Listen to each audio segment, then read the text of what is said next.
اللہ کے نام سے جو سراسر رحمت ہے، جس کی شفقت ابدی ہے۔ یہ سورہ الف لام را ہے۔ یہ کتاب ہے جو ہم نے تمہاری طرف اتاری ہے، اس لیے کہ تم لوگوں کو اندھیروں سے نکال کر روشنی میں لے آؤ، ان کے پروردگار کے اذن سے، اس خدا کے راستے کی طرف جو زبردست ہے، اپنی ذات میں آپ محمود ہے۔ وہی اللہ کہ آسمانوں اور زمین میں جو کچھ ہے سب اسی کا ہے۔ تم اس کا انکار کرو گے، یاد رکھو ان کے لیے جو اس کتاب کے منکر ہیں ایک شدید عذاب کی تباہی ہے۔ ان کے لیے جو دنیا کی زندگی کو آخرت پر ترجیح دیتے ہیں اور خدا کے راستے سے روکتے ہیں اور اس میں ٹیڑھ پیدا کرنا چاہتے ہیں، یہ لوگ بہت دور کی گمراہی میں ہیں۔ ان کے لیے یہ کتاب ان کی زبان میں اتاری گئی ہے، اور ہمارا طریقہ یہی ہے کہ ہم نے جو رسول بھی بھیجا ہے اس کی قوم کی زبان میں بھیجا ہے، اس لیے کہ وہ انہیں اچھی طرح کھول کر سمجھا دے۔ پھر اللہ جس کو چاہتا ہے اپنے قانون کے مطابق گمراہ کر دیتا ہے، اور جس کو چاہتا ہے ہدایت دیتا ہے۔ وہ زبردست ہے، بڑی حکمت والا ہے۔ ہم نے اسی طرح موسیٰ کو اپنی نشانیوں کے ساتھ بھیجا تھا کہ اپنی قوم کو اندھیروں سے نکال کر روشنی میں لاؤ، اور انہیں خدا کے دنوں کی یاد دلاؤ جن میں اس کی دینونت کا ظہور ہوا ہے۔ اس میں شبہ نہیں کہ ان میں ہر اس شخص کے لیے بڑی نشانیاں ہیں جو خدا کی آزمائشوں میں صبر اور اس کے افضال و عنایات پر شکر کرنے والا ہو۔ یاد کرو جب موسیٰ نے اپنی قوم سے کہا کہ اپنے اوپر اللہ کی اس نعمت کو یاد رکھو جب اس نے تمہیں فرعون کے لوگوں سے چھڑایا جو تمہیں نہایت برے عذاب دیتے تھے۔ وہ تمہارے بیٹوں کو ڈھونڈ ڈھونڈ کر ذبح کر دیتے تھے اور تمہاری عورتوں کو زندہ رکھتے تھے۔ تمہارے پروردگار کی طرف سے اس میں تمہارے لیے بڑی عنایت تھی۔ اور یاد کرو جب تمہارے پروردگار نے خبردار کر دیا تھا کہ اگر تم شکر کرو گے تو ضرور میں تم کو اور زیادہ دوں گا، اور اگر ناشکری کرو گے تو میری سزا بھی بڑی سخت ہے۔ اور موسیٰ نے اس کے ساتھ تنبیہ بھی کر دی کہ اگر تم ناشکری کرو اور زمین کے سارے لوگ بھی اسی طرح ناشکرے ہو جائیں تو خدا کا کچھ نہیں بگاڑو گے، اس لیے کہ اللہ بے نیاز اور اپنی ذات میں آپ محمود ہے۔ تمہیں ان لوگوں کی خبر نہیں پہنچی جو تم سے پہلے گزر چکے ہیں، قوم نوح، عاد و سمود، اور جو ان کے بعد ہوئے ہیں جنہیں خدا کے سوا کوئی نہیں جانتا۔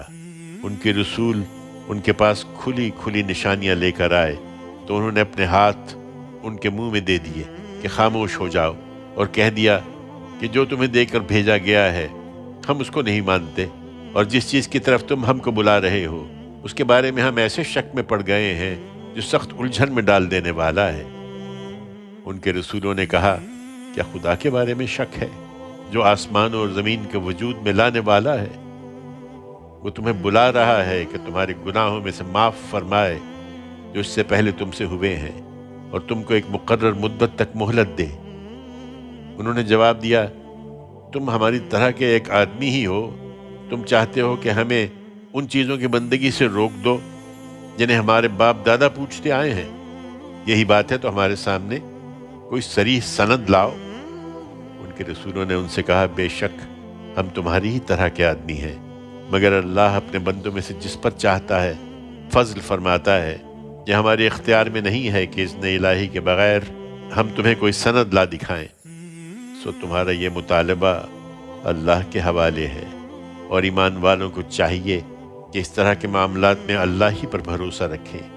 اور ہم کیوں نہ اللہ پر بھروسہ رکھیں جبکہ ہمارے ان راستوں کی ہدایت اسی نے ہمیں بخشی ہے۔ تم جو اذیت بھی ہمیں دے رہے ہو ہم اس پر ہر حال میں صبر کریں گے اور اللہ پر بھروسہ کریں گے، اس لیے کہ بھروسہ کرنے والوں کو اللہ ہی پر بھروسہ کرنا چاہیے۔ اس پر منکروں نے اپنے رسولوں سے کہہ دیا کہ ہم تم کو اپنی اس سرزمین سے لازماً نکال دیں گے، یا تمہیں بالآخر ہماری ملت میں واپس آنا ہوگا۔ تب ان کے پروردگار نے ان کی طرف وحی بھیجی کہ ہم ان ظالموں کو ہلاک کر دیں گے اور ان کے بعد تمہیں اس ملک میں آباد کریں گے۔ یہ بشارت ہے ان کے لیے جو میرے حضور جواب دہی کے لیے کھڑے ہونے سے ڈرے اور جو میری وعید سے ڈرے۔ انہوں نے فیصلہ چاہا تھا سو فیصلہ ہو گیا، اور ہر سرکش ضدی نامراد ہوا۔ اب اس کے آگے دوزخ ہے، وہاں اس کو پیپ کا پانی پلایا جائے گا، وہ اس کو گھونٹ گھونٹ پیے گا اور گلے سے اتار نہ سکے گا۔ موت ہر طرف سے اس پر پلی پڑ رہی ہوگی لیکن مرنے نہ پائے گا، اور آگے ایک اور سخت عذاب اس کا منتظر ہوگا۔ جن لوگوں نے اپنے پروردگار سے کفر کیا ہے ان کے اعمال کی مثال اس راکھ کی سی ہے جس پر آندھی کے دن تند و تیز ہوا چل جائے۔ انہوں نے جو کچھ کیا ہوگا اس میں سے کچھ بھی نہ پا سکیں گے۔ یہی دور کی گمراہی ہے۔ کیا تم نے دیکھا نہیں کہ اللہ نے آسمانوں اور زمین کو حق کے ساتھ پیدا کیا ہے؟ یہ اس کی دی ہوئی مہلت ہے کہ وہ تمہارے اس کفر و شرک کو گوارا کر رہا ہے۔ وہ چاہے تو تمہیں لے جائے اور ایک نئی مخلوق تمہاری جگہ لے آئے۔ یہ اللہ پر کچھ بھی دشوار نہیں ہے۔ یہ مہلت بہت جلد ختم ہو جائے گی اور سب خدا کے روبرو نکل کھڑے ہوں گے۔ پھر جو کمزور تھے وہ ان سے جو بڑے بنے ہوئے تھے کہیں گے ہم تمہارے پیچھے چلنے والے تھے، تو کیا اللہ کے عذاب سے ہمیں کچھ بچا لو گے؟ وہ جواب دیں گے کہ اگر اللہ نے ہمیں راہ دکھائی ہوتی تو ہم بھی تمہیں راہ دکھاتے۔ اب ہمارے تمہارے لیے یکساں ہیں کہ چیخیں چلائیں یا صبر کریں، ہمارے بچنے کی کوئی صورت نہیں ہے۔ اور جب فیصلہ چکا دیا جائے گا تو شیطان کہے گا حقیقت یہ ہے کہ اللہ نے تم سے سچا وعدہ کیا تھا سو اس نے وہ پورا کر دیا، اور میں نے بھی تم سے وعدہ کیا تھا مگر میں نے تمہارے ساتھ وعدہ خلافی کی، اور میرا تم پر کوئی زور تو تھا نہیں۔ میں نے اس کے سوا کچھ نہیں کیا کہ تمہیں دعوت دی، اور تم نے میری دعوت پر لبیک کہا، اس لیے مجھے ملامت نہ کرو، اپنے آپ ہی کو ملامت کرو۔ اب نہ میں تمہاری فریاد کو پہنچ سکتا ہوں نہ تم میری فریاد کو پہنچ سکتے ہو۔ تم نے جو مجھے شریک ٹھہرایا تھا میں نے اس کے پہلے ہی انکار کر دیا ہے۔ حقیقت یہ ہے کہ اسی طرح کے ظالم ہیں جن کے لیے دردناک عذاب ہے۔ اس کے برخلاف جو لوگ ایمان لائے اور انہوں نے نیک عمل کیے ہیں وہ ایسے باغوں میں داخل کیے جائیں گے جن کے نیچے نہریں بہتی ہوں گی۔ وہ اپنے پروردگار کی اذن سے وہاں ہمیشہ رہیں گے۔ ان کا تحیہ ان باغوں میں ایک دوسرے کے لیے سلام ہوگا۔ یہ اس لیے کہ ان کے علم و عمل کی بنیاد ایک کلمہ طیبہ ہے۔ کیا تم نے دیکھا نہیں کہ اللہ نے کلمہ طیبہ کی مثال کس طرح بیان فرمائی ہے؟ وہ ایک شجرہ طیبہ کے مانند ہے جس کی جڑیں زمین میں اتری ہوئی اور جس کی شاخیں فضا میں پھیلی ہوئی ہیں۔ وہ اپنے پروردگار کے اذن سے اپنا پھل ہر فصل میں دیتا رہتا ہے۔ یہ کلمہ طیبہ کی مثال ہے، اور اللہ لوگوں کے لیے تمثیلیں بیان فرماتا ہے تاکہ وہ یاد دہانی حاصل کریں۔ اور اس کے مقابل میں کلمہ خبیثہ کی مثال ایک شجرہ خبیثہ کی ہے جو زمین کے اوپر ہی سے اکھاڑ لیا جائے، اس کو کوئی ثبات نہ ہو۔ ایمان والوں کو اللہ اسی محکم بات سے دنیا اور آخرت دونوں کی زندگی میں ثبات عطا فرمائے گا، اور جو اپنی جان پر ظلم کرنے والے ہیں ان کو اللہ منزل سے بھٹکا دے گا۔ اللہ اپنے علم و حکمت کے مطابق جو چاہے کر گزرتا ہے۔ تم نے دیکھا نہیں ان لوگوں کو جنہوں نے اللہ کی نعمت کے بدلے میں ناشکری کی اور اپنی قوم کو ہلاکت کے گھر جہنم میں لا اتارا ہے؟ وہ اس میں داخل ہوں گے اور وہ کیا ہی برا ٹھکانہ ہے۔ انہوں نے اللہ کے شریک ٹھہرائے تاکہ لوگوں کو اس کے راستے سے بھٹکا دے۔ ان سے کہو مزے کر لو، تمہارا ٹھکانہ بالآخر دوزخ ہی کی طرف ہے۔ اے پیغمبر، میرے جو بندے ایمان لے آئے ہیں ان سے کہہ دو کہ نماز کا اہتمام رکھیں، اور جو کچھ ہم نے ان کو عطا فرمایا ہے اس میں سے کھلے اور چھپے اللہ کی راہ میں خرچ کریں، اس سے پہلے کہ وہ دن آ جائے جس میں نہ خرید و فروخت ہوگی اور نہ کوئی دوستی کام آئے گی۔ یہ مشرکین دیکھتے نہیں کہ اللہ ہی ہے جس نے آسمانوں اور زمین کو پیدا کیا اور آسمان سے پانی اتارا، پھر اس سے تمہاری روزی کے لیے طرح طرح کے پھل نکالے، اور کشتی کو تمہارے کام میں لگا دیا کہ اس کے حکم سے سمندر میں چلے، اور اس نے دریاؤں کو تمہارے کام میں لگایا اور سورج اور چاند کو تمہارے کام میں لگایا، دونوں برابر چلے جا رہے ہیں۔ اسی طرح دن اور رات کو بھی اس نے تمہارے کام میں لگایا اور تمہیں ہر چیز میں سے جو تم نے مانگی عطا فرمایا۔ اگر تم اللہ کی نعمتوں کو گننا چاہو تو نہیں گن سکتے، اس پر بھی خدا کے شریک ٹھہراتے ہو۔ حقیقت یہ ہے کہ انسان بڑا ہی بے انصاف اور بڑا ناشکرا ہے۔ یہ ابراہیم کی اولاد ہیں، انہیں وہ واقعہ سناؤ جب ابراہیم نے دعا کی تھی کہ میرے پروردگار اس شہر کو امن کا شہر بنا اور مجھے اور میری اولاد کو اس سے دور رکھ کہ ہم بتوں کو پوجنے لگے۔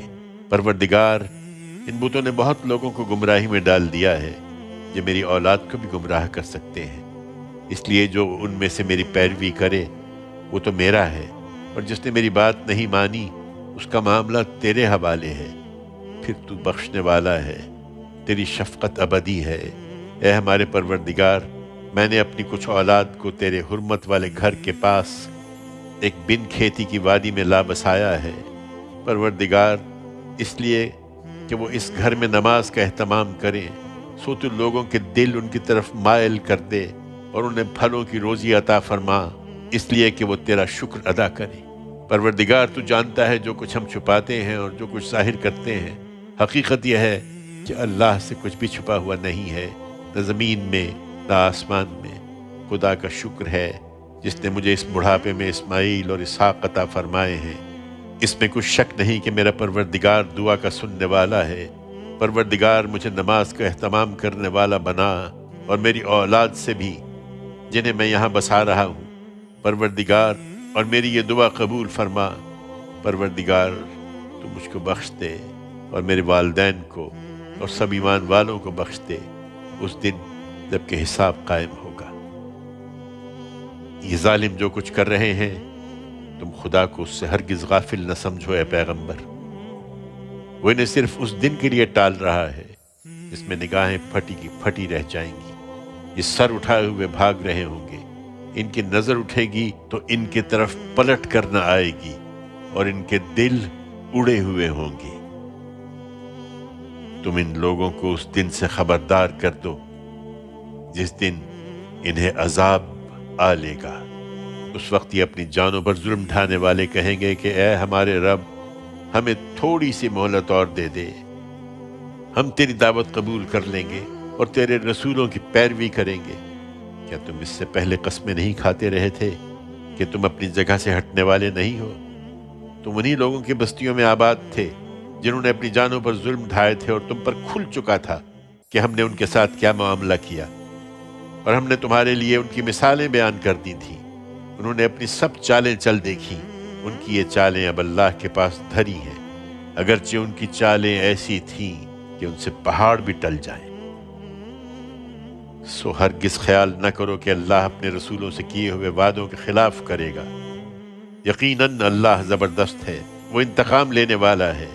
اس دن کو یاد رکھو جب یہ زمین دوسری زمین سے بدل دی جائے گی اور آسمان بھی، اور سب تنہا بے یار و مددگار اللہ واحد و قہار کے سامنے نکل کھڑے ہوں گے۔